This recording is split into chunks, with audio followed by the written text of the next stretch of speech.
Shalom jemaat pagi, jemaat family yang dikasihi Tuhan. Salam juga untuk jemaat yang mengikuti live recording ibadah bersama-sama dengan kami. Mari kita mulai ibadah pada pagi hari ini. Saya ajak semuanya untuk bisa berdiri.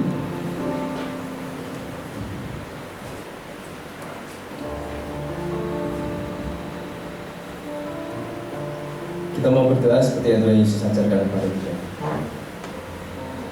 Bapa kami yang ada di surga, dikuduskanlah namamu, datanglah kerajaan-mu, jadilah kehendak-mu di bumi seperti di surga. Berikanlah kami pada hari ini makanan kami yang secukupnya, dan ampunilah kami akan kesalahan kami, seperti kami juga mengampuni orang yang bersalah kepada kami. Dan janganlah membawa kami ke dalam pencobaan, tetapi lepaskanlah kami daripada yang jahat. Karena Engkau yang punya kerajaan dan kuasa dan kemuliaan sampai selama-lamanya. Amin. Silakan kembali Bapak Ibu semua. Kita menyiapkan hati kita. Kita mau datang kepada Tuhan. Kita mau memuji, kita mau menyembah Tuhan. Setelah kita mau mendengarkan firman Tuhan pada pagi hari ini. Buka hati kita dan fokuskan hati kita kepada Tuhan.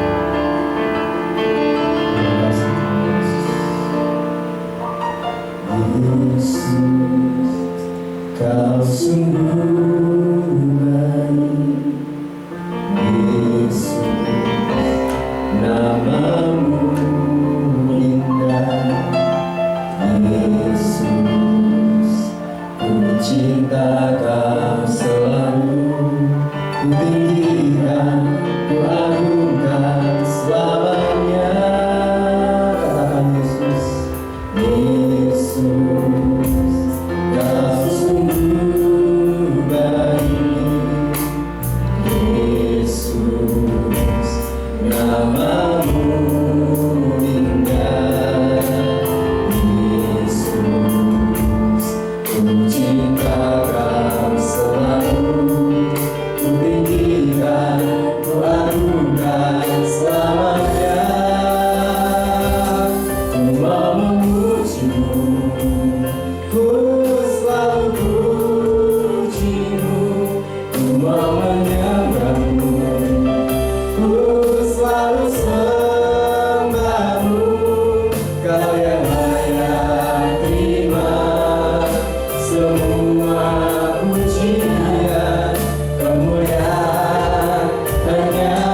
syukur bagi hari ini Tuhan Yesus.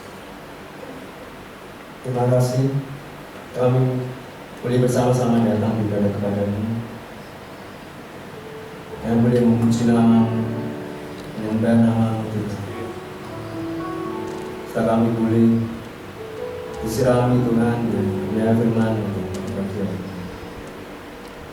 Bila hati kami tetap fokus selama kami beribadah Tuhan pada pagi hari ini.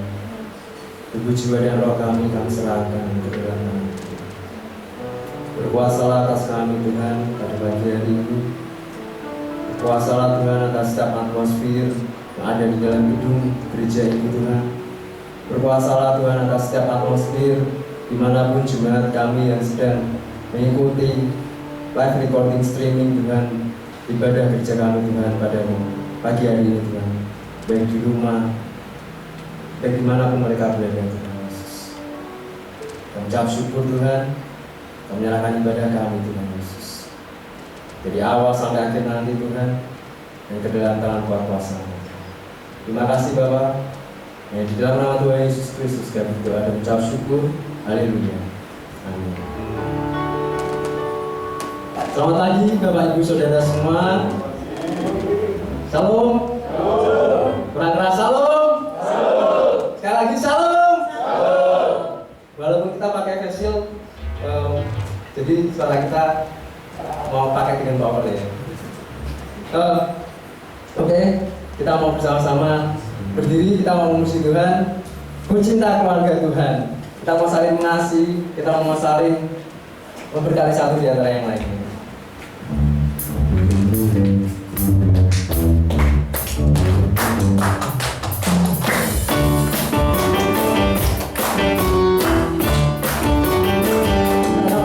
Semua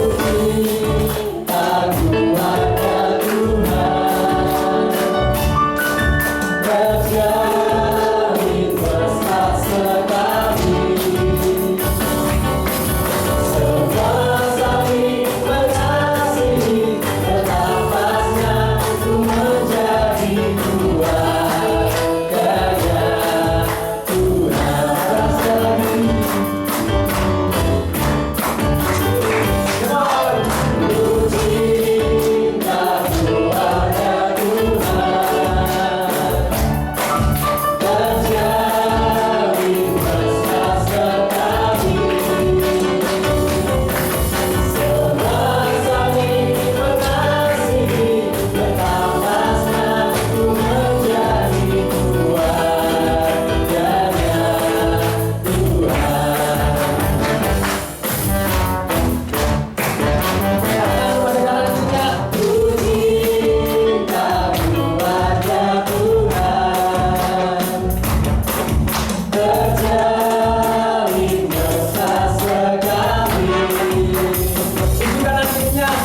semua saling mengasihi, betapa senang ku menjadi keluarganya Tuhan. Kami bersyukur pagi hari ini. Terima kasih kami kembali bisa beribadah. Itu semua karena kasih anugerah kemurahan Tuhan. Kami mengucap syukur Tuhan. Terima kasih untuk kasih dan kebaikan Tuhan. Berbicaralah kepada kami sehingga kami mengerti apa yang menjadi rencanamu dan rancanganmu. Sampaikan isi hatimu dan kehendakmu sehingga hidup kami memancarkan akan kasih setiamu. Dalam nama Tuhan kami Yesus Kristus, kami persiapkan hati kami dan kami siap menerima yang terbaik benih firman. Haleluya. Amin. Silakan duduk Bapak Ibu. Shalom. Salam sejahtera di dalam nama Tuhan kita Yesus Kristus. Kita bersyukur Bapak Ibu kalau pagi hari ini kita ada di rumah Tuhan. Tentunya ini semua karena kasih anugerah kemurahan Tuhan. Saya mau menyampaikan gereja kita sudah normal dan tentu kita akan menerapkan protokol untuk new normal, hidup yang baru dengan ketat. Dan mulai minggu besok, Kamis terakhir, biasanya kita Rabu terakhir ada doa pengerja. Maka khusus untuk bulan ini dan seterusnya nanti kita akan jatuhkan Kamis. Rabu kita akan tetap ada worship from home. Lalu Kamis kita akan ada doa pengerja di tempat ini jam 7 malam. Dan hari Sabtu karena kita sudah kembali normal, berarti setengah 7 kita akan ada doa puasa di tempat ini. Ya, jadi Bapak Ibu, kita akan semuanya berjalan dengan protokol yang tentu kita juga akan semakin perketat. Begitu masuk ke ruang utama, maka Bapak Ibu datang dari rumah wajib pakai apa? Pakai masker. Sampai depan, Bapak Ibu akan diukur suhu, masuk ke ruang sterilisasi di samping, karena ruang itu setiap Sabtu dan Minggu pagi itu disemprot dengan disinfektan. Nah itu saya susah itu bisa. Ya, dan mulai minggu besok akan diperbanyak keset alas kaki karena itu semua juga syarat untuk protokol. Lalu Bapak Ibu ambil amplop persembahan sebelum cuci tangan. Bapak Ibu sudah mempersiapkan persembahan, masuk ke ruang utama. Bapak Ibu akan langsung memasukkan persembahan di kotak yang sudah ditentukan. Kita tidak akan menggunakan kantong kolektor atau maju ke depan. Begitu Bapak Ibu masuk, Bapak Ibu akan langsung memberikan persembahan. Doakan. Saya sedang membentuk tim keuangan gereja kita. Ke depan kita akan menggunakan QRIS, IS itu Indonesian Standard dari semua bank, nanti QR-nya bisa masuk. Bapak Ibu, persembahan tidak perlu menggunakan uang kertas, tetapi kita akan menggunakan uang plastik. Bahkan nanti ke depan kita juga akan menyediakan EDC, betul? EDC. Ya, begitu Bapak Ibu, tentunya yang berkaitan dengan rekening gereja kita, semua akan kita permudah untuk Bapak Ibu memberikan persembahan. Doakan tim keuangan ini yang sudah bekerja mulai kemarin, mengumpulkan informasi-informasi supaya ke depan gereja kita akan lebih baik. Dan saya sampaikan Bapak Ibu sebagai warga negara, saya himbau benar kepada Bapak Ibu, jangan ngeyel. Ngomong sama sebelahmu, jangan ngeyel. Contoh ngeyel itu semalam tim pemuji-pemusik. Betul ya? Padahal ada ketua satgasnya lagi nunggu. Betul ya? Latihannya pakai apa? Enggak pakai masker, ada videonya. Semua enggak ada pakai masker. Pemusiknya juga ngomong sama tim pemusiknya, jangan ngeyel. Nah itu ciri khas orang apa? Orang ngeyel. Latihan sudah protokolnya jelas, masuk ke gedung gereja, ibadah maupun tidak harus pakai apa? Masker. Kalau kita ibadah pakai face shield supaya Bapak Ibu nyaman. Ya, kalau Bapak Ibu kena, saya kasih tahu, itu yang repot juga keluargamu, suamimu, istrimu, anak-anakmu, orang tuamu. penyakit ini penyakit aneh. Jadi tolong kita ngikuti protokol yang ada. Tidak hanya waktu Bapak Ibu beraktivitas di gereja, tetapi kegiatan sehari-hari juga tolong harus pakai masker. Tim HG juga tim ngeyel. Kenapa? Nunggoni tukang juga tidak pakai masker. Betul ya? Mana yang biasanya nungguin tukang? Saya minta semua keluar rumah harus pakai masker, karena itu peraturan. Kita harus benar-benar. Kenapa? Anda merasa nyaman, tetapi tahu-tahu OTG, orang tanpa gejala. Yang kasihan siapa? Keluarga. Begitu keluarga kena, sudah semuanya kena. Mesti keluarganya akan diisolasi. Bahkan maaf, ada sebagian masyarakat yang menganggap tidak bisa menerima, bahkan bisa diusir dari kampung dan lain sebagainya. Berarti kesadaran diri Anda sendiri itu sangat penting. Nah, saya sampaikan sebagai warga negara yang baik, tim multimedia sudah menyampaikan kalau Bapak Ibu ke gereja harus bawa apa? Alkitab, bawa masker, bawa perlengkapan pribadi. Saya mulai hari ini Bapak Ibu saya mau sampaikan gini, di tas Bapak Ibu, ini tas saya, jangan, wah ini mau cari ini tas Bapak Ibu, berarti nanti Anda minta, tidak boleh. Ini di tas Bapak Ibu harus ada perlengkapan pribadi. Kalau Anda ke kantor, berarti pakailah perlengkapan makan minum sendiri. Sendok bawa dari rumah, piring bawa dari rumah. Sekarang banyak 3-in-1 ada dalam satu paket itu, cari itu. Harus ada tempat minum, ya. Biasanya saya tidak pakai ini, harus ada tempat minum. Lalu saya bilang harus ada hand sanitizer, ini wajib. Kemanapun Bapak Ibu pergi harus ada. Makanya saya pergi kemana-mana nggak pakai tas ini, pakai tas kecil. Mesti isinya hand sanitizer. Lalu di tas Bapak Ibu juga harus ada tisu, basah, dan persediaan cadangan apa? Masker. Lengkap tempat saya. Anda mau obat di sini juga ada. Nih, mau obat minyak kayu putih ada. Obat tetes mata juga ada. Obat-obat saya juga ada. Ya, jadi ini paling tidak harus ada perlengkapan ini di tas Anda. Nggak usah beli yang besar-besar. Saya bilang ini saya beli hanya Rp1.000.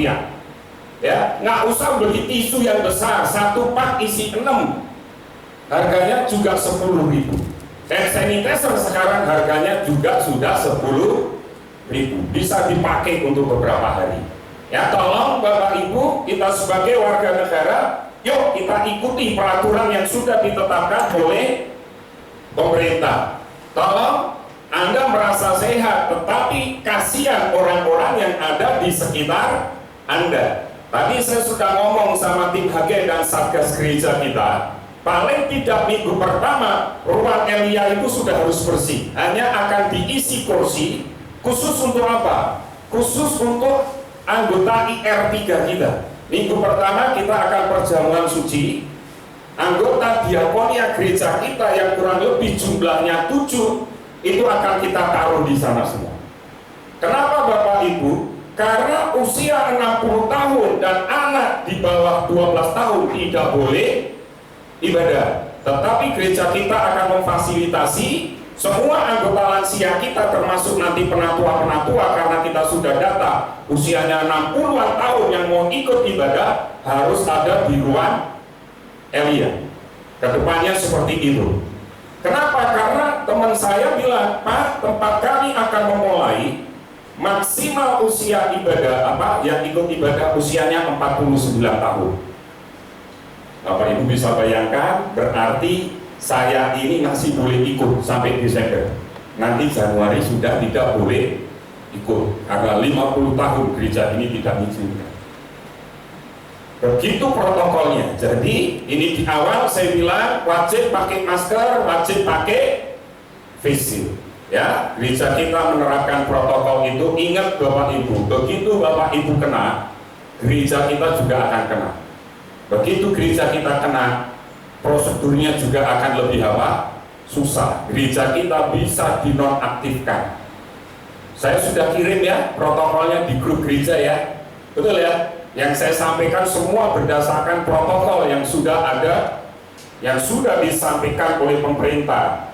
Nah, jadi tolong, saya sudah ngomong sama Lukas, kalau semua sudah siap, tim satgasnya siap, maka saya akan mengundang Babinsa ke tempat ini untuk melihat bahwa gereja ini layak untuk tetap beribadah. Saya target paling tidak minggu pertama atau minggu kedua bulan depan. Salah satu kelengkapannya yang memang kita sederhana tetapi itu penting adalah rambu-rambu. Makanya begitu Bapak Ibu masuk, Bapak Ibu sudah ada beberapa tulisan stop, cek suhu badan, wajib pakai face shield, ya kan, jaga jarak, sebelum cuci tangan persiapkan persembahan. Itu harus ada dan itu harus benar besar. Tetapi kita lagi pelan-pelan, kita akan persiapkan. Kalau nanti semua depan sudah jadi, kita akan benar-benar persiapkan lebih baik. Jadi untuk sementara kita seperti ini dulu. Paham ya Bapak Ibu ya? Jadi tolong kalau minggu-minggu besok Bapak Ibu beribadah, lalu ada tim satgas yang mengingatkan Bapak Ibu harus rela untuk ditegur dan diingatkan. Tim satgas pun juga harus berani tegur keluarga saya, supaya kita semua juga baik. Oke, setuju Bapak Ibu? Siap new normal? Hari ini PKM resmi dicabut. Jadi besok kita sudah tidak pakai PKM, pembatasan kegiatan masyarakat. Hari ini tanggal 21 kan? Nah, kemarin sudah ditinjau Kapolri sama Panglima TNI bahwa Semarang sudah siap new normal. Gereja juga harus sudah siap new normal. Setuju ya? Oke, itu yang saya mau sampaikan supaya ke depan nanti kita akan lebih baik lagi. Hari ini saya berbicara tentang siapa yang terbesar, Bapak Ibu. Kalau Bapak Ibu perhatikan ini, siapa yang pernah main ini? Setiap malam mau tidur saya biasanya main catur. Nah, ini penting. Kenapa? Kita bisa melihat siapa yang menang, yaitu dia yang bisa menjatuhkan raja. Kalau rajanya mati, pasti saya yang akan menang. Kalau raja saya kalah skaknet, berarti saya yang kalah. Ya kan? Rajanya itu siapa? Ya rajanya Anda yang sedang main catur. Kalau hari ini saya lawan Julius, berarti saya raja di melawan Raja Julius. Kenapa? Saya butuh strategi, saya butuh taktik, saya butuh pengalaman, kesempatan, dan saya harus bisa melihat kelemahan-kelemahan lawan. Kalau dia maju satu bidang, entah poin, entah kuda, maka saya harus berpikir. Kalau dia majukan ini ke sini, maka langkah berikutnya ke sini, langkah berikutnya ke sini. Maka di situ saya bisa bilang di sini, Anda dalam permainan catur adalah raja itu. Anda yang memikirkan bagaimana strategi itu bisa menang. Berarti dalam permainan catur itu Anda orang yang penting. Anda harus memproteksi diri Anda sendiri, dan Anda juga harus berusaha untuk mengalahkan lawan. Begitu pentingnya, maka satu hari ini sudah dibaca ya? Sudah? Nah, kalau Anda kemarin di grup sudah ngikutin, sudah baca Markus 9, ini kan kisah, kita buka aja lah daripada nanti Anda bingung. Waktu murid-murid Tuhan Yesus memperebutkan siapa yang terbesar, betul ya? Kita melihat Markus 9 ayat yang ke-33. Siapa yang terbesar di antara para murid? Kita baca, saya ganjil, Anda kenal. Kemudian tibalah Yesus dan murid-muridnya di Kapernaum. Ketika Yesus sudah di rumah, Ia bertanya kepada murid-muridnya, apa yang kamu perbincangkan tadi di tengah jalan?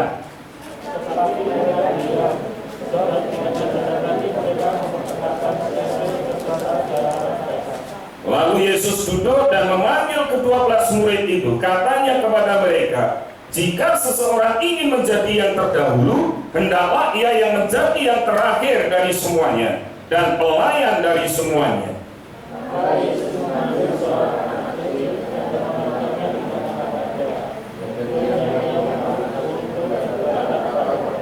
Sama-sama. Barang siapa menyambut seorang anak ini dalam namaku, dia menyambut aku. Dan barang siapa menyambut aku, bukan aku yang disambutnya, tetapi dia yang mengutus aku. Kita lihat Lukas pasal yang ke-9. Sama itu paralelnya.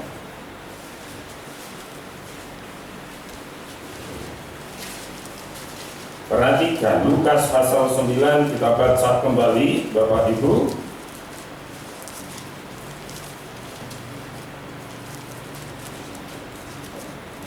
Ayat 46, perhatikan.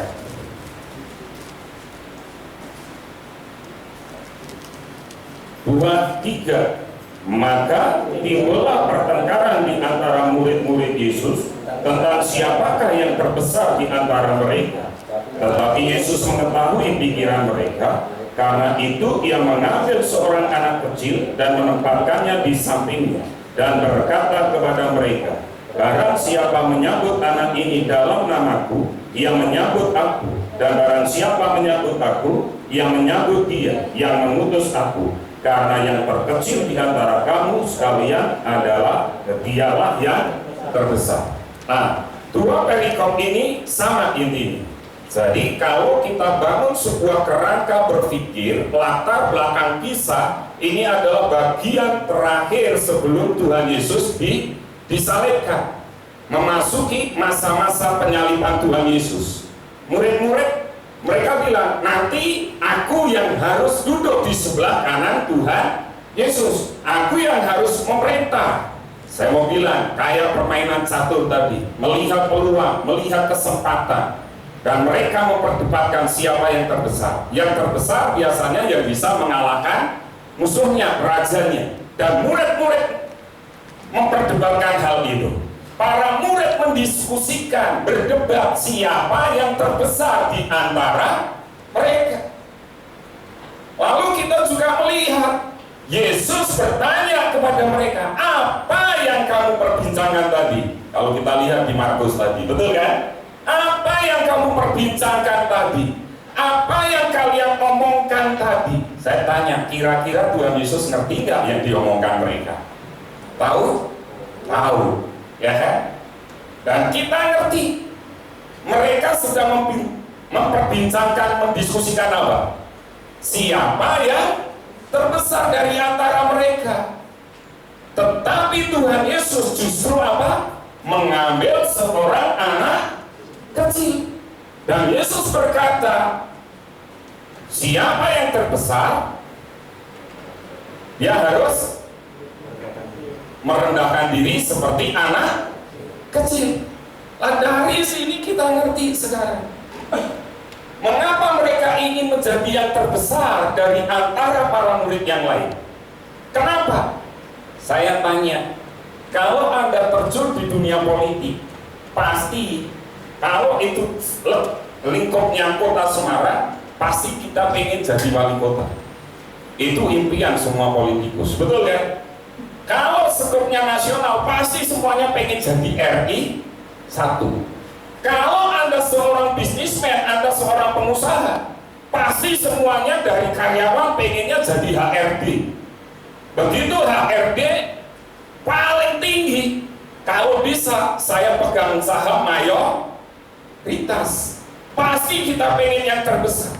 Di gereja juga sama, di sinode juga sama. Hal-hal seperti ini terjadi. Pengen yang jadi nomor 1. Murid-muridnya dari mereka juga pengen menjadi nomor 1.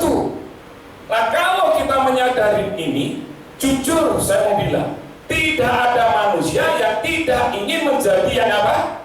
Utama dan terbesar. Nggak ada. Semua pasti pengen yang terutama. Bahkan kalau berbicara di lingkup keluarga, pasti ada yang pengen jadi yang terbesar di dalam keluarga. Entah itu keluarga inti, biasanya laki-laki yang pengen jadi yang terutama dan terbesar. Belum nanti keluarga besar, orang tua kita, kakek nenek kita. Kalau bisa kita yang terbesar. Karena apa? Tidak ada manusia yang tidak ingin menjadi yang besar. Bahkan dari skup yang kecil, di kelas kalau masih sekolah. Yang terbesar pengennya jadi apa? Ketua kelas. Begitu skop lebih besar lagi, pengennya jadi apa? Ketua OSIS, ketua BEM. Itu makanya murid-murid ngerti siapa yang terbesar. Ingat, yang terbesar dia yang bisa memainkan strategi tadi. Tetapi ingat, apakah itu benar atau tidak? Sekarang memiliki kekuasaan untuk mengatur, memiliki pengaruh kepada banyak orang, menjadi pribadi yang terkenal dan yang terbesar. Kita pengen punya pengaruh, kita pengen punya kekuasaan, kita pengen jadi terkenal dan jadi terbesar. Dan kalau kita nyadarin ini, apakah tidak boleh, pertanyaannya sekarang, yang terbesar dari antara yang lain? Saya tanya sama Anda, bolehkah kita ini menjadi yang terbesar dari antara yang lain? Baik itu di pekerjaan, baik itu di dunia pelayanan, baik itu di dunia bisnis. Bolehkah kita ini menjadi yang terbesar? Kita melihat Yesus menggunakan personifikasi anak untuk menjelaskan siapa yang terbesar. Yesus menggunakan perumpamaan, Yesus menggunakan sebuah cerita siapa yang terbesar dengan cara menggunakan apa tadi? Seorang anak. Kita melihat apa yang bisa kita pelajari dari seorang anak kecil. Apa yang bisa Anda pelajari dari seorang anak kecil? Ingat, saya berbicara di konteks ini loh ya. Kalau nanti di Ibrani, kita ini harus jadi dewasa, tidak boleh minum susu terus. Paham ya? Kita lihat belajarnya di konteks ini. Tapi nanti di konteks Ibrani, Anda dan saya harus juga menjadi apa Bapak Ibu? Dewasa. Tapi hari ini, apa yang bisa kita pelajari dari seorang anak kecil? Perhatikan Bapak Ibu, dalam kebudayaan Ibrani, Indonesia punya kebudayaan ini. Kita dibagi bayi, betul ya? Begitu bayi ada istilah apa? Balita. Apa itu? Bayi di bawah 5 tahun. Lalu setelah balita apa? Hah? Apa? Anak. Balita dulu. Balita, anak, remaja, pemuda, lanjut usia. Itu pembatasannya seperti itu, ya kan? Nah, di dalam kebudayaan Ibrani ada istilah yalet. Anak dalam masa di kandungan, anak itu lahir, jadi di kandungan. Ini yalet ini, ya kan? Yalet tuh, Pak, betul kan? Yalet. Anaknya masih di mana? Di kandungan. Apakah anak bisa dibimbing, dididik di sini? Sudah bisa. Bisa komunikasi? Bisa. Terutama dengan siapa? Ibunya. Yalet.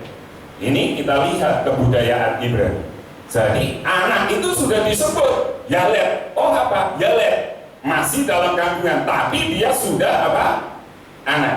Tradisi Korea, begitu anak lahir, dia sudah 1 tahun. Kalau di Indonesia berapa? 12 bulan berikutnya baru 1 tahun. Kenapa begitu lahir dia 1 tahun? Paling tidak dia 9 bulan dia sudah jadi. Lahir langsung usianya berapa? 1 tahun. Ngomong sebelahmu, ojo dinongki, dituaki. Nah, ini yalet. Yang kedua, ulem. Anak itu lahir hingga anak bisa berjalan. Jadi diteta, dia jalan, goyang-goyang, dia ulem. Nah, ulem itu kalau Pak Sugeng punya putu itu, siapa Pak? Eden. Nah, itu ulem. Ya.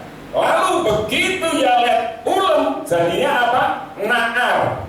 Anak bisa bermain hingga anak menyelesaikan pendidikan. Pendidikan apa? Indonesia ini pendidikannya anak 1 tahun pun sekarang ada sekolahnya kan. Lalu ada pre-group, ada TK, ada SD, SMP, SMA, perguruan tinggi. Naar, anak bisa bermain hingga menyelesaikan pendidikan.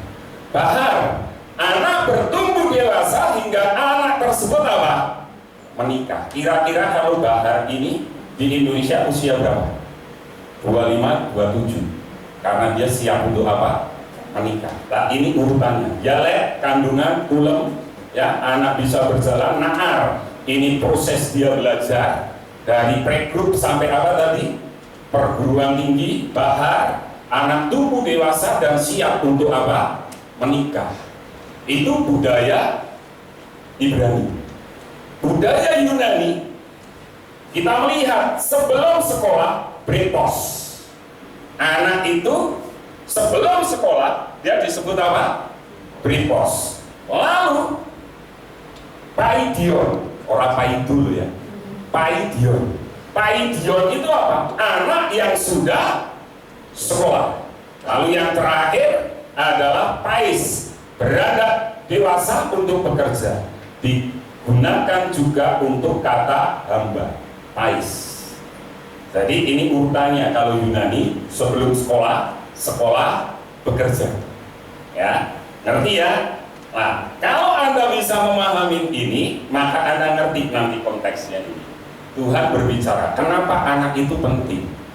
Jadi kesimpulannya, kenapa? Ya, kenapa kesimpulannya adalah seorang anak adalah pribadi yang apa? Lemah. Anak itu pribadi yang lemah. Butuh siapa? Orang tua. Anak pribadi yang lemah yang membutuhkan pertolongan dari orang tuanya sebab anak masih lemah dalam kekuatan. Kalau Yalek tadi, bisa nggak dia kuat? Nggak bisa. Dia masih tergantung dengan apa? Hari-hari hidupnya. Suplai makanannya kan dari situ. Dia lemah. Begitu dia keluar tadi, dia bisa kuat belum? Belum. Bahkan sampai dia menikah, butuh orang tua nggak? Butuh orang tua. Makanya kesimpulannya, anak adalah pribadi yang tinggal apa? Serumah dengan orang tuanya. Anak harus apa? Tinggal serumah dengan orang tuanya. Setelah dia menikah, kejadian bilang apa? Suami akan bersatu dengan istrinya dan meninggalkan apa? Orang tuanya. Makanya saya meninggalkan orang tua saya meninggalkan adik kakak saya, bersatu dengan istri saya. Makanya di dalam konseling pranikah saya mesti wanti-wanti. Syarat kalau kamu mau bangun rumah tangga harus punya apa? Rumah, minimal apa? Kontrak. Kenapa? Ini penting. Ya, kalau kau masih satu rumah, berarti masih terus apa? Anak nggak akan pernah bisa dewasa. Kecuali ada pertimbangan-pertimbangan lain yang bisa dipertimbangkan. Pribadi yang tinggal serumah dengan orang tuanya. Cuman hari-hari ini jujur ada yang namanya hak asasi apa? Manusia. Itu yang akhirnya saya mau bilang, itu yang akhirnya hari-hari ini banyak merusak tentang tatanan kebenaran firman Tuhan. Contoh LGBT mesti menghantamnya kemana? Hak asasi manusia. Tapi Alkitab bilang apa? Laki-laki harus mendapatkan apa? Lawan jenis, bukan sesama jenis. Tapi hari ini hak asasi manusia. Kalau kita orang tua mukul anak, boleh nggak? Boleh? Anaknya bilang nggak boleh. Boleh nggak? Kenapa? Karena Alkitab ngajar kasih apa? Rotan, pukul, boleh nggak? Boleh. Tapi anak sekarang bilang apa? Hak asasi manusia. Anda mukul anak Anda, dilaporkan bisa kena gitu. Nah, bagaimana kita mau didik anak untuk disiplin? Betul ya? Di dunia modern, anak-anak sekarang dia keluar dari rumah, nggak mau kumpul dengan orang tua, tinggal di apartemen dan lain sebagainya. Padahal selama dia anak belum menikah, dia tinggalnya harusnya di mana? Dengan orang tua. Paham ya? Jadi anak-anak yang belum menikah, puas-puasin dulu dengan orang tua. Sebelum engkau nikah, ya jangan balik lagi ke rumah orang tua. Jadi paham ya? Ini Kesimpulannya, lalu kesimpulannya, anak adalah pribadi yang apa? Masih perlu untuk belajar, sebab anak masih lemah dalam pengalaman. Makanya orang tua sering bilang apa? Banyak makan garam dan asam dan garam. Orang tua gampangannya dia guru yang terbaik. Nggak mungkin orang tua akan menjerumuskan anak. Kita sedang tentang keluarga. Makanya saya bilang anak-anak hukumnya cuma satu. Apa itu? Hormatilah. Itu titik atau koma? Titik. Ayahmu pemabuk, hormati atau enggak? Ayahmu penjudi, ayahmu pezina, hormati. Itu hukumnya.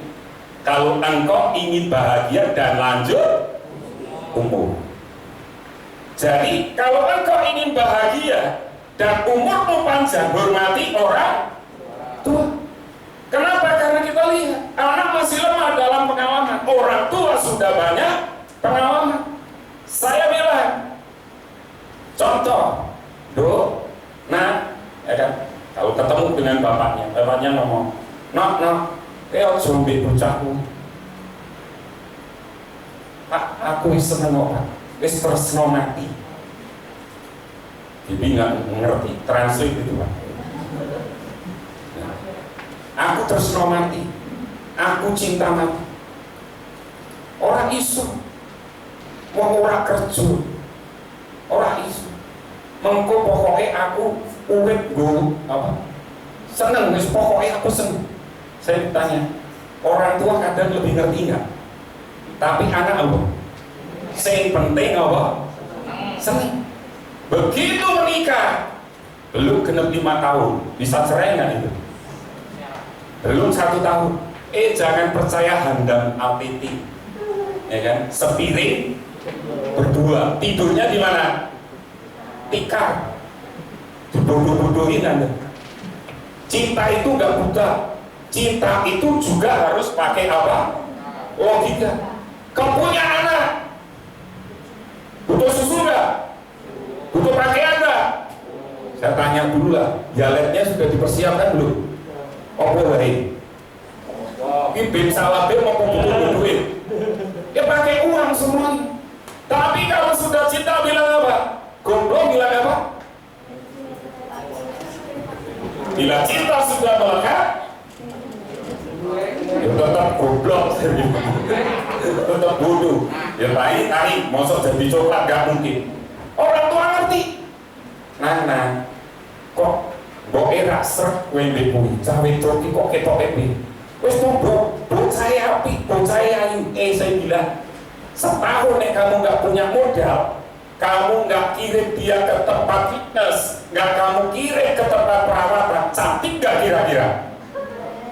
Ngomong sama sebelahmu, perawatan butuh modal. Medikur, apa bilang? Wis medikur gitu kan. Lama-lama membentur. Jadi kita bisa lihat orang tua ngerti bagaimana orang tua bisa menilai calon menantunya, dia pasti bisa karena itu kelebihan orang tua. Tapi anak bisa nggak? Enggak. Yang penting apa? Senang. Begitu nanti ada masalah, balik lagi nggak ke rumah orang tuanya kira-kira? Balik lagi. Yang repot siapa? Orang tuanya lagi. Makanya bikin orang tuamu bahagia hari ini dimulai saat ini. Selagi kamu masih ada di dalam rumah orang tuamu, bikin dia bahagia. Ya, orang tua guru yang terbaik. Dia nggak akan pernah menjerumuskan kamu. Dia nggak akan pernah membawa kamu di dalam kesusahan. Ada di sini orang tua yang doain anaknya susah? Nggak ada. Dia kerja juga supaya anaknya bisa apa? Bahagia. Kalau ada orang tua seperti ini bertobat, ya, jadi kita ngerti itu kesimpulannya. Dan Tuhan melihat apa yang bisa diandalkan dari seorang anak kecil. Apa? Kita melihat kenapa Tuhan Yesus tidak ngasih contoh Nikodemus, tetapi Tuhan Yesus justru bawa anak kecil. Ya, harusnya kan Tuhan Yesus ngomong, kalau kamu ingin terbesar, Belajar dari Nikodemus, dia seorang pemimpin agama Yahudi. Belajar dari Yairus, dia seorang pemimpin rumah ibadah. Belajar dari Matius, dia seorang pemimpin pemungut cukai. Tapi Yesus malah bilang apa? Belajar dari anak kecil. Apa yang bisa diandalkan? Kenapa kita ingin jadi besar? Tidak diminta belajar dari Yairus, tidak diminta belajar dari Nikodemus maupun Matius. Tetapi Tuhan Yesus bilang apa? Belajar dari anak kecil. Apa yang bisa diandalkan dari anak kecil? Saya sampaikan, bukankah untuk menjadi seorang pemimpin dibutuhkan, ya kan, mandiri? Pemimpin itu harus apa? Mandiri. Mandiri itu apa tuh Pak? Mandi sendirilah gambarannya gitu. Kalau dia sudah mandiri, berarti dia sudah dewasa. Yang kedua, pendidikan. Mesti ditanya, pendidikanmu apa? Hari ini yang masih sekolah, belajarlah benar-benar. Kenapa? Karena ke depan nanti pendidikan juga akan apa? Mempengaruhi. Lalu, pengalaman, memiliki percaya diri. Saya sampaikan dulu, yang SMK, nggak tahu, yang ini masih 3 tahun. SMK mulai tahun ajaran ini nanti jadinya berapa tahun? 4 tahun. Ya, dan karena dia lulus sudah siap untuk apa? Kerja. Jadi nanti SMK tahun ini sudah 4 tahun. Kamu berapa tahun? Anak 3 tahun. Oh, sudah lulus soalnya.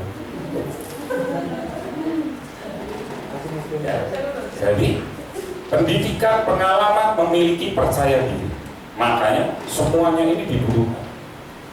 Kalau engkau jadi seorang pemimpin, lalu kita bisa melihat apakah dalam dunia pelayanan tidak membutuhkan orang-orang yang demikian? Mandiri, pendidikan, pengalaman, memiliki percaya diri. Bagaimana dengan dunia pelayanan? Bagaimana dengan gereja? Titik temunya itu penting. Apa? Coba Anda lihat tadi di Lukas. Lukas pasal yang ke 47. Baca dengan saya. Lukas 9 ayat yang ke-47. 2:3. Tetapi Yesus mengetahui pikiran mereka, karena itu Ia mengambil seorang anak kecil dan menempatkannya di samping. Titik temunya hanya di hati. Di sini saya bilang, Yesus mengetahui apa? Pikiran. Saya salah, harusnya 47. Yesus ngerti tak pikiran mereka? Yesus fokusnya kemana? Hati. Saya mau bilang, ambisi boleh nggak? Halo? Ambisi boleh nggak? Yang boleh angkat tangan. Ambisi, yang punya ambisi angkat tangan. Oke, angkat tangan tinggi. Yang ambisi boleh angkat tangan. Oke. Yang tidak boleh angkat tangan. Oke. Yang tidak angkat tangan silahkan pulang. Karena Anda perlu menjawab butuh waktu doa dan puasa. Ambisi sama ambisius sama atau tidak? Hah? Beda. Nah, kita bahas. Kita lihat. Salah satu tindakan untuk mencapai yang terbesar adalah apa? Ambisi. Kalau engkau ingin jadi besar, engkau harus punya apa? Ambisi. Tuhan Yesus ngerti nggak tadi pikiran mereka? Tahu. Yesus ngerti nggak ambisi-ambisi Anda? Yesus ngerti nggak mimpi-mimpimu?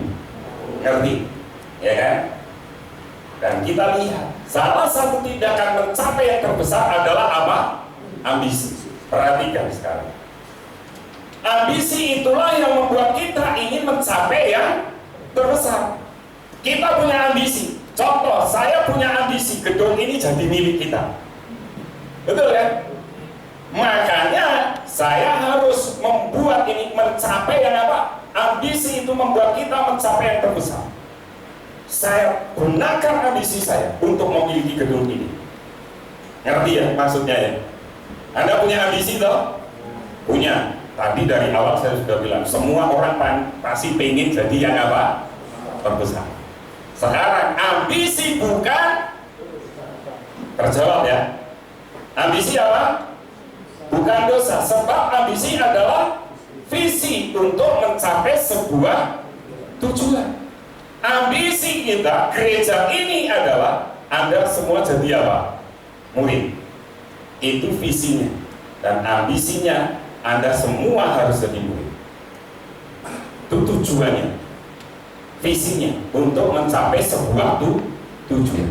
Sekarang, ambisi adalah pencapaian sebuah prestasi, membawa kita kepada siapa yang terbesar dan utama.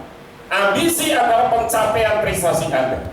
Kalau Anda punya ambisi, pengen jadi presiden, jadi itu tujuan hidupmu. Tetapi ingat, kita belum bahas tentang ambisius. Ambisi boleh? Boleh, karena itu visi, ya kan? Dan itu tidak dosa. Ingat, Tuhan Yesus ngerti apa? Hati kita. Makanya Tuhan Yesus kan tanya, kamu ngomongin apa toh? Betul ya? Kok tengkar sendiri? Nah, sekarang kita lihat 2, 3. Ambisius menjadi apa? Alasan mengapa seseorang mencapai sebuah tujuan dengan apa? Saya punya ambisi, gedung ini menjadi milik kita, betul kan? Tapi bisa nggak saya jadi ambisius? Bisa. Bagaimana? Dengan menghalalkan segala cara. Semalam di anak-anak muda saya bilang ini, ya kan? Bagaimana ini bisa? Saya datengin Anda satu persatu. Minimal, ya kan? Harganya seumpamanya 1M, jemaat kita 100. 1M bagi 100 berapa? Berapa Bayu? Nah, 10 juta, ya kan? Saya datengin, 10 juta. Dan 10 juta, sudah kasih atau? 10 juta. Kalau enggak, saya bisa enggak khotbah? Terkutuklah orang yang tidak bisa? Bisa. Paham ya? Anda ngerti ya, ambisi sama ambisius. Ambisius menghalalkan segala cara. Makanya jangan heran kalau di tempat Anda bekerja ada orang-orang yang ambisius. Biasanya di siapa? Level bawahmu atau sejajarmu. Kalau di bawah, pasti dia ingin menjatuhkan kamu dengan berbagai cara. Di gereja ada, ya kan? Saya pernah bilang kan, rebutan ketua sinode, ketua BPD dan lain sebagainya. Bisa dengan berbagai cara.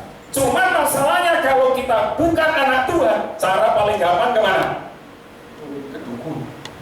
Guna-gunain pimpinan supaya pimpinannya jatuh. Makanya ingat, kalau engkau ada di level-level atas, engkau harus tetap semakin intim dengan Tuhan. Itu kuncinya. Bisa nggak bisa, engkau harus di situ. Paham ya? Ambisi apa tadi? Menggunakan berbagai cara. Ambisius. Nah, ambisi boleh? Yang tidak boleh? Ambisius. Berarti beda tipis. Tapi ingat, siapa yang tahu hati? Tuhan Yesus. Ambisius menyebabkan apa?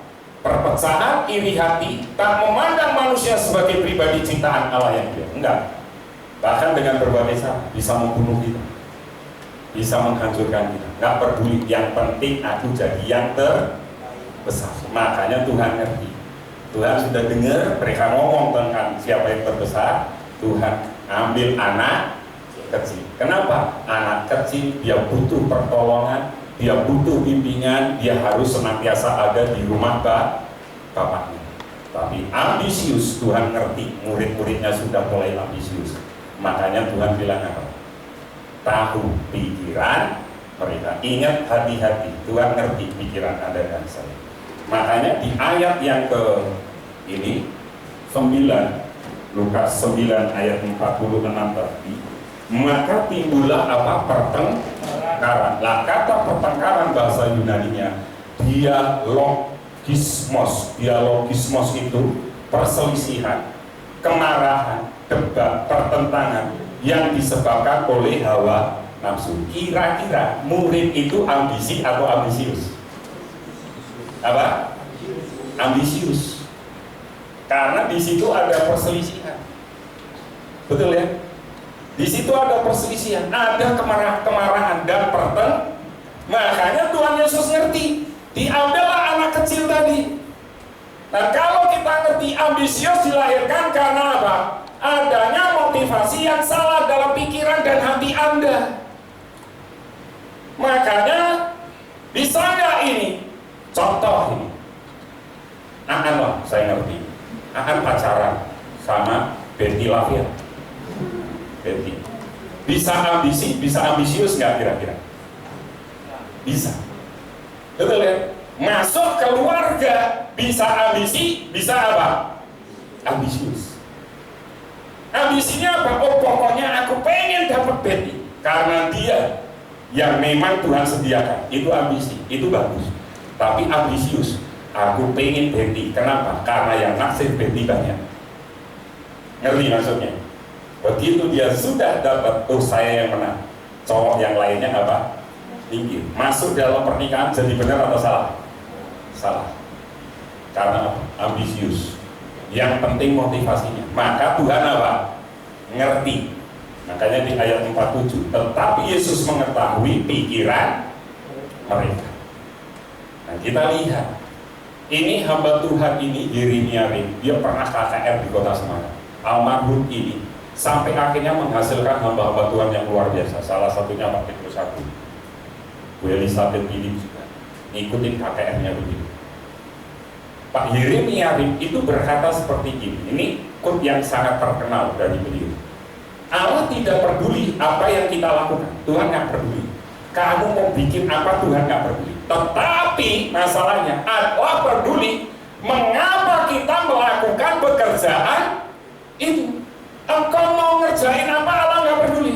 Tetapi kita bisa melihat yang diperdulikan Tuhan apa? Mengapa kita melakukan pekerjaan itu? Motivasimu melakukan itu apa? Saya tanya dulu Julius, kenapa kamu dari tadi ngikutin saya gini terus? Motivasimu apa?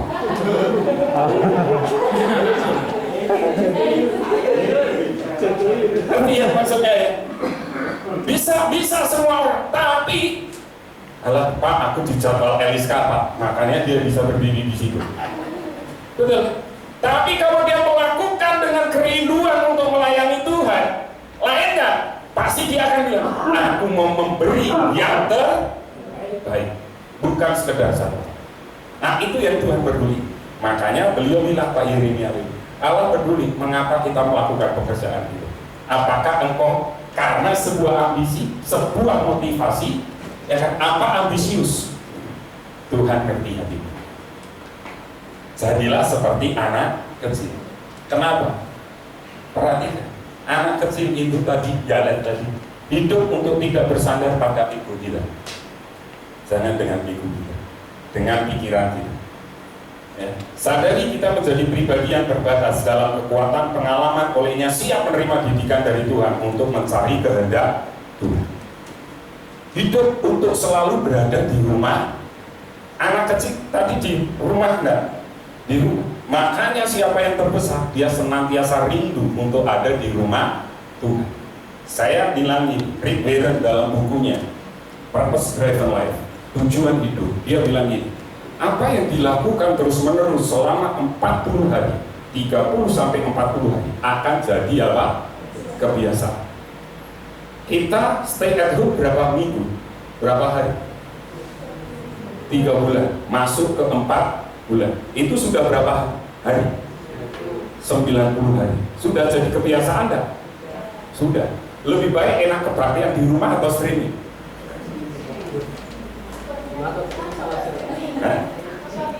Iya, makanya kan saya tanya, enak yang di rumah atau streaming? Jawaban Anda apa? Ya harusnya enak di sini. Streaming di rumah kan sama.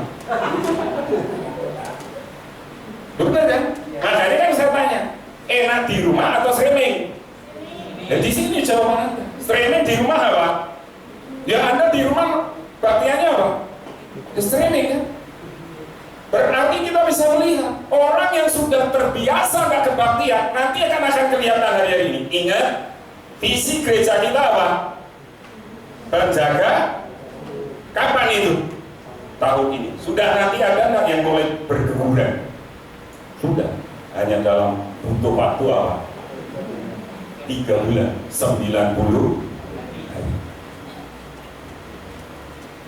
Kita ngerti, kita harus ada di rumah Tuhan.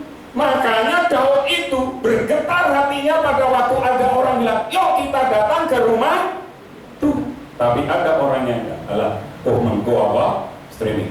Yuk nanti kamu offline dah? Iya. Oh iya. Tapi ada untuk nonton ada. Kenapa Bapak? Orang sudah terbiasa. Padahal nanti di doa pengerja lah saya sampaikan pentingnya sebuah apa? Komunitas. Kita harus ada di rumah Tuhan. Tanya sebelahmu, kamu anaknya siapa? Kita disebut anak apa? Harus ada di rumah mana? Ya di rumah Tuhan. Makanya kita relasi dengan Tuhan adalah membawa pada perlindungan, sebab Dia adalah orang tua kita. Kita harus senantiasa ada di rumah Tuhan. Jadilah seperti anak kecil. Kenapa? Anak kecil masih butuh sebuah pengayoman, covering. Siapa yang bisa meng-covering? Siapa yang bisa menopangmu? Tentunya Tuhan. Dan saya mau bilang ini, jadilah seorang yang terbesar dengan menjadikan diri kita sebagai seorang anak. Siapa yang pernah nonton Upin sama Ipin? Kak Ros. Macam mana budak-budak? Betul ya? Dia manggil Ipin apa? Budak. Bahasa Melayu nyebut anak apa? Budak. Dan kita lihat. Dan barang siapa yang ingin menjadi terbesar, terkemuka di antara kamu, hendaklah menjadi apa? Hamba budak. Bulos bahasa asli. Ya kan? Anak itu apa tadi? Ngomong sama sebelah, kamu budak. Tidak ada yang terbesar. Semuanya apa? Pelayan. Dan dalam keadaan sebagai manusia, kita telah merendahkan dirinya taat sampai mati. Bahkan apa? Mati di atas kayu salib. Itulah sebabnya Allah sangat meninggikan dia dan mengaruniakan kepadanya nama di atas segala nama. Filipi 2:8-9. Slide saya masih 10, saya masih kurang waktu, saya kurang 5. Baca Yohanes 3:30. 2:3. Ia harus, tetapi kamu, siapa yang makin besar? Kalau engkau yang makin besar, Tuhanmu makin kecil. Saya kemarin bikin renungan di gereja kita. Kita ini biasanya mintanya inputnya yang besar. Betul ya? Outputnya kecil. Tuhan berkati saya. Pengennya apa? Besar. Tapi keluarnya apa? Kecil. Nggak benar. Kita harus berkata, Dia yang harus makin besar, saya yang harus makin kecil. Membuka tali kasutnya pun aku tidak layak. Itu yang benar. Siapa yang terbesar? Dialah yang melayani di antara kita. Tuhan Yesus memberkati. Mari kita berdoa.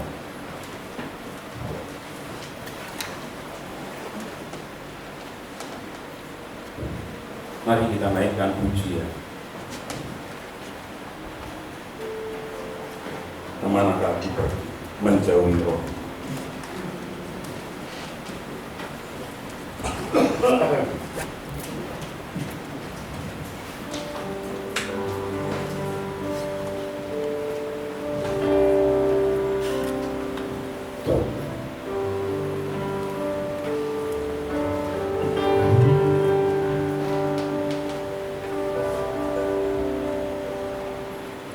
Kemanakah aku dapat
kita selama ini isinya hanya ambisius.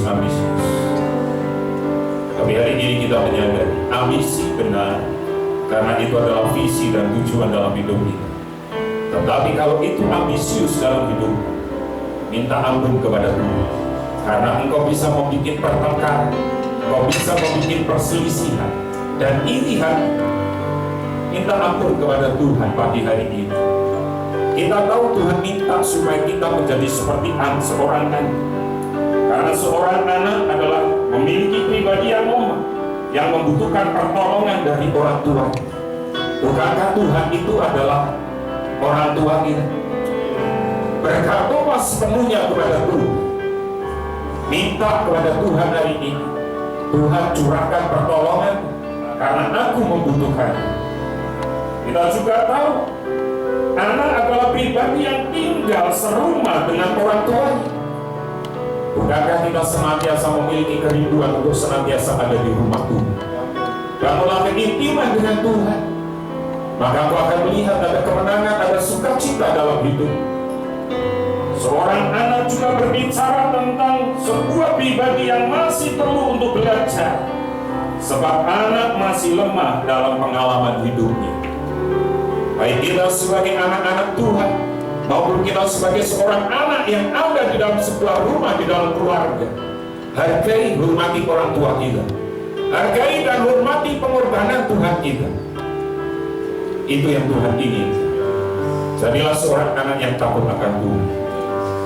Angkat kedua tanganmu. Sungguh besar. Engkau ada di dalam pikirannya. Tuhan tahu pikiranmu hari ini.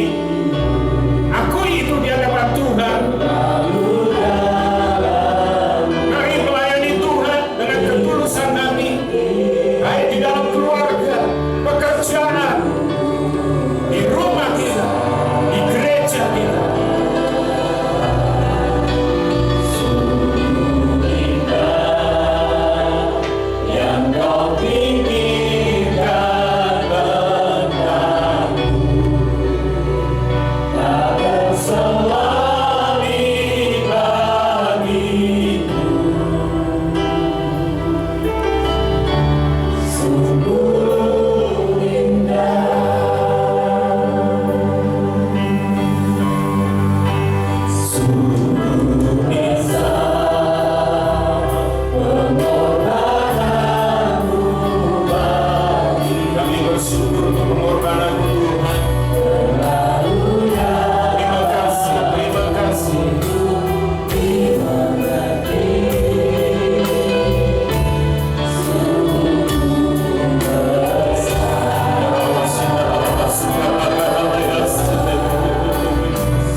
Yang terbesar di antara kami adalah menjadi seorang anak yang senantiasa ada di dalam rumah, yang senantiasa minta petunjuk, yang senantiasa ada di dalam hadirat.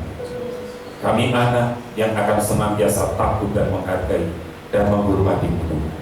Terima kasih, bukan ambisius, tetapi ambisi bagaimana kami bisa menyukakan Tuhan. Itu tujuan hidup kami. Kami tidak bisa berjalan tanpa Engkau. Oleh karena itu berjalanlah bersama dengan kami.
Setelah engkau berbuat bakti, sekarang pulanglah engkau ke ladang usahamu, ke dalam pekerjaanmu, ke dalam pendidikan, ke dalam keluargamu dan rumah tanggamu.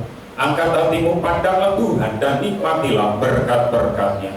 Good family, kamulah bangsa yang terpilih, imamat yang rajani, bangsa yang kudus, umat kepunyaan Allah, untuk menyatakan kebesaran dan kedahsyatan namanya. Engkau telah ditetapkan menjadi kepala, bukan jadi ekor. Dibawa oleh Tuhan semakin naik, tidak semakin turun. Masa depanmu sungguh ada, dan harapanmu tidak pernah sia-sia. Di tangan kananmu umur panjang, di tangan kirimu kekayaan dan kehormatan, sehingga engkau tidak pernah berhutang, tetapi engkau akan menghutangi bangsa-bangsa, karena Tuhan sudah memberkatimu berlimpah-limpah. Kasih karunia dari Tuhan Yesus Kristus, kasih sayang dari Bapa, persekutuan dan penjagaan yang dahsyat dari Roh Kudus menyertai engkau sekalian. Mulai hari ini, esok, lusa, sampai Maranatha, Tuhan Yesus datang kedua kali menjemput kita semua di awan kemuliaan. Haleluya. Bapa, terima kasih.